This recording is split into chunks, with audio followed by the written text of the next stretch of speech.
حضرت علی رضی اللہ تعالیٰ عنہ نے فرمایا، اگر کسی کا ظرف آزمانا ہو تو اس کو عزت دو، وہ اعلیٰ ظرف ہوا تو آپ کو عزت دے گا، اور کم ظرف ہوا تو خود کو اعلیٰ ظرف سمجھے گا۔ خاموشی ایک عظیم نعمت ہے، خاص طور پہ اس وقت جب اختلافات زیادہ ہوں، آوازیں بلند ہوں، علم کی کمی ہو اور دلیل کی کوئی اوقات نہ ہو۔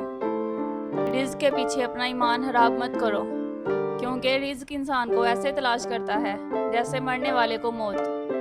زندگی جینے کے دو ہی راستے ہیں، بھول جاؤ انہیں جن کو معاف نہیں کر سکتے، اور معاف کر دو انہیں جن کو بھول نہیں سکتے۔ دوست کے غم میں ہر حال میں شامل ہوا کرو، لیکن خوشیوں میں تب تک نہ جانا جب تک وہ خود نہ بلائے۔ سب سے زیادہ قابل نفرت وہ شخص ہے جو لوگوں میں عیب تلاش کرتا ہے۔ نا امید شخص ہر اچھا موقع ضائع کر دیتا ہے، اور پر امید شخص ہر پریشانی میں بھی موقع تلاش کر لیتا ہے۔